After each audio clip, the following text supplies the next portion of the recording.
ये हौसलों की उड़ान है। बचपन की मासूमियत कर्ज, दबाव और मजबूरी में दब गई है। कई क्षेत्रों में प्रगति होने के बावजूद समाज में बाल मजदूरी, लालच और दबाव के दृश्य देखने को मिलते हैं। समाज में बच्चों को शिक्षा के लिए प्रोत्साहित करना चाहिए ताकि वो ऐसे नागरिक बने जिन पर देश को गर्व हो। इस बदलाव को अमल में लाने के लिए हर किसी को अपने अपने स्तर पर सहायता करनी चाहिए। हमारी यही तमन्ना है कि हर बच्चे की आसमां को छूने की ख्वाहिश पूरी हो और वो अपने ख्वाबों को हासिल करे। हमका तो बहुत डर लागत है। जैसन जैसन ये टंटा बढ़ रहा है, नादान ना समझ बच्चे चकुरिया के संग आए के बैठ रहे हैं। ये सब हमारी चकुरिया के कारण नहीं हो रहा है। हम तो आप सबन से एक ही विनती कर सकते हैं कि हमका माफ कर दो। अरे चकुरिया भी तो बच्ची है। इका लागत है कि सब करी से सबको विद्या मिली है, सब बंधुआ मजदूरी से मुक्त हो जाइए।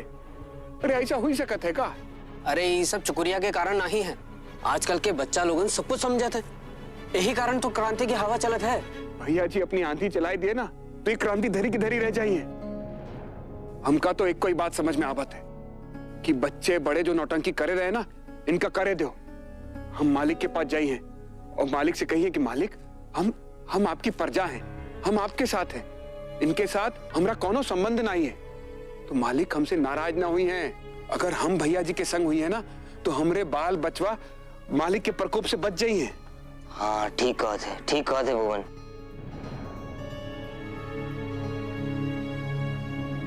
इतना ही नहीं पापा, गांव का हर बच्चा उस लड़की के साथ है। रंजना ये बहुत अच्छी बात है। अब सुनो, इस बात का फायदा उठाने की कोशिश करो। ये बस्ती वाले भैया जी के वोटर्स हैं, लेकिन अगर वही उनके खिलाफ खड़े हो जाएं, तो भैया जी की नाक जरूर कट जाएगी। तुम उनसे लोकसभा का इलेक्शन हारी हो, लेकिन अब कोशिश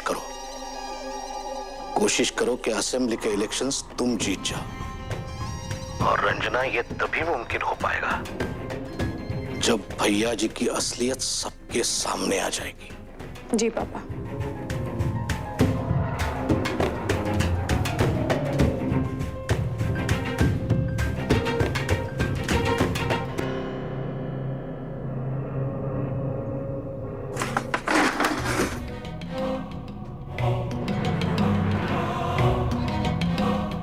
मम्मी, अगर आप हमें खाना खिलाने आई है तो प्लीज यहाँ से चले जाइए। नहीं खाएंगे हम।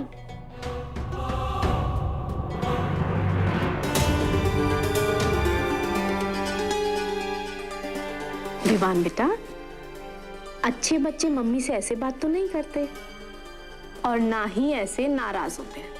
आपको चकोर की सहायता करने जाना है ना, तो जाइए।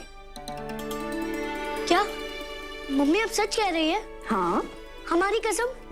हाँ जाइए ना आप, हम बोल रहे हैं ना। हमें पता चला है कि चकोर की सहायता गांव के बहुत सारे बच्चे कर रहे हैं, और ऐसे में एक दोस्त दूसरे दोस्त का साथ ना दे तो ये तो अच्छी बात नहीं है ना। आप आराम से जाइए और चकोर की सहायता कीजिए। I love you mummy. जाइए।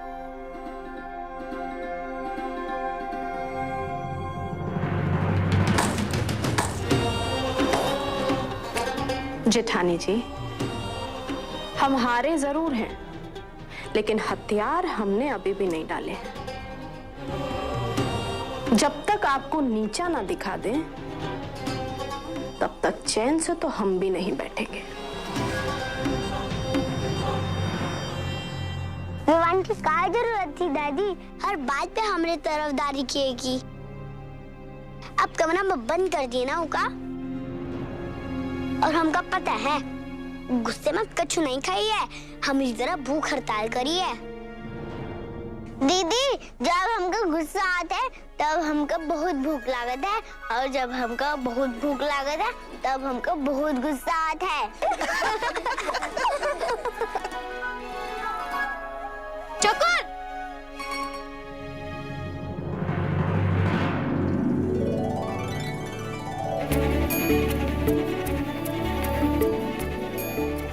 अरे चकोर, तुम कहाँ जा रही हो?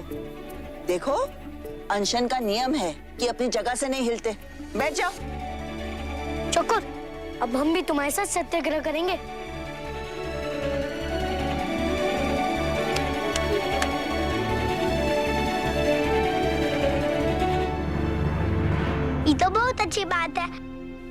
छोटे मालिक की जेल से कैसे छूटे? मम्मी आई और उन्होंने कहा कि तुम्हें चकोर के पास जाना है तो जाओ।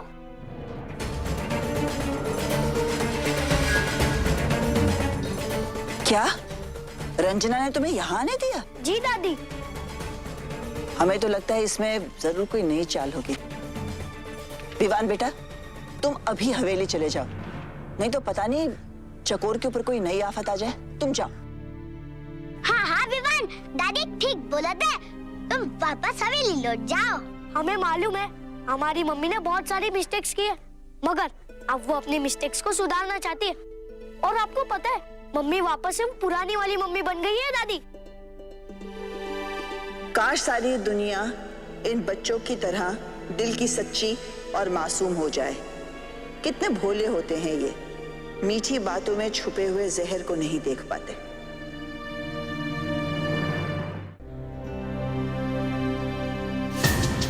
बेटा विवान, आज पापा आपकी एक भी बात नहीं सुनेंगे। आज आपको खाना खाना ही पड़ेगा।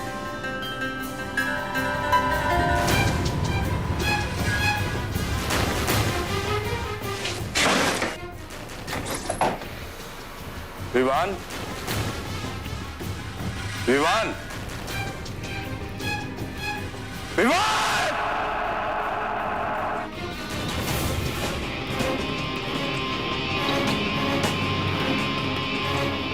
कहाँ है विवान? हमने पूछा विवान कहाँ है?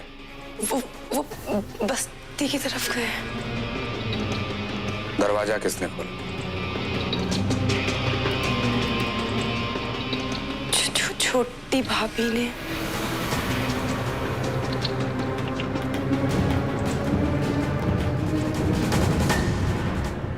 हाँ लेकिन सुनो रंजना, मीडिया वालों को खबर देने की अभी जल्दबाजी मत करना। इस मामले को कुछ और गर्म होने दो।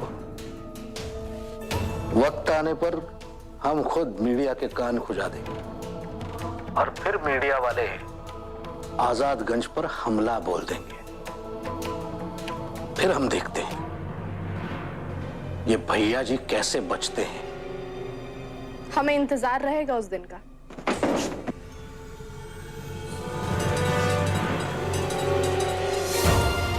हम आपसे बाद में बात करते हैं।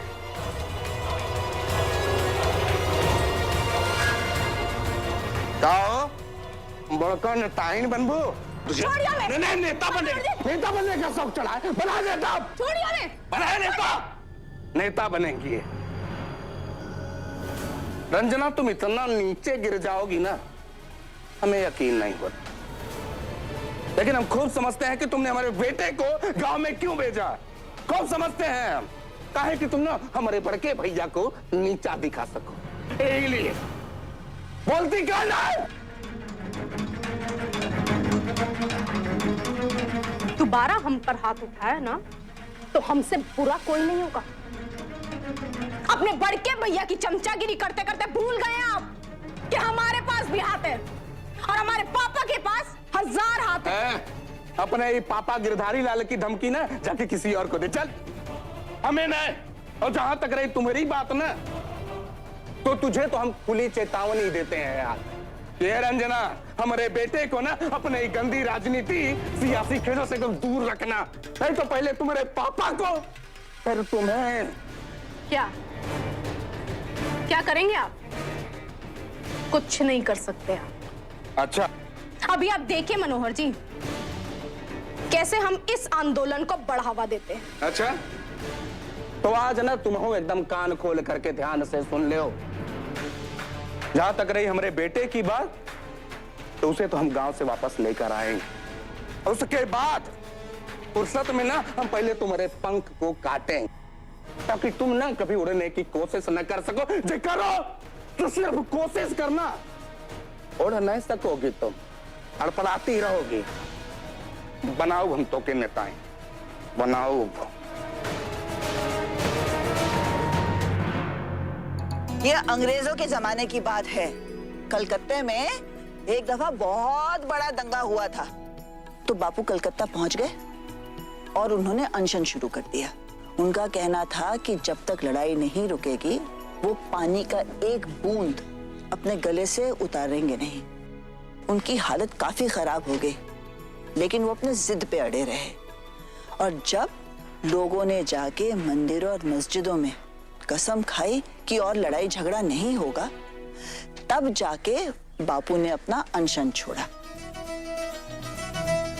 अगर बापू ने भूख हड़ताल नहीं की होती तो तुम लोग जानते हो क्या होता? हजारों बेगुनाह लोग मार डाले जाते।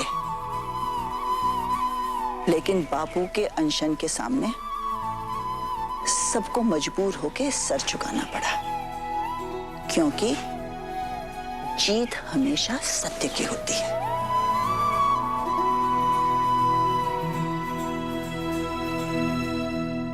माँ, दादी की कहानी से हमारा पेट नहीं भरा। हमका बहुत प्यास लगी है, हम जा रहे हैं। बैठ, चुपचाप यहाँ बैठे रहे। दादी बात कर रहे थे ना। माई, हम नहीं बैठी है। दीदी थोड़ी हमको बोली रही कि भूखे रही का। काइमली तो भूखी है। हाँ दीदी, हम में से कौन भी खाना नहीं खाई है चकोरिया। छगन ठीक कह रहा है चकोर, अगर तुम नहीं खाओगी तो कोई भी नहीं खाएगा। इमलू, एक तू ही जो हमेशा खाए पिए की बात करते और कौन बात करत है का? हमेशा तोरे पेट में आग लगत है। चुप।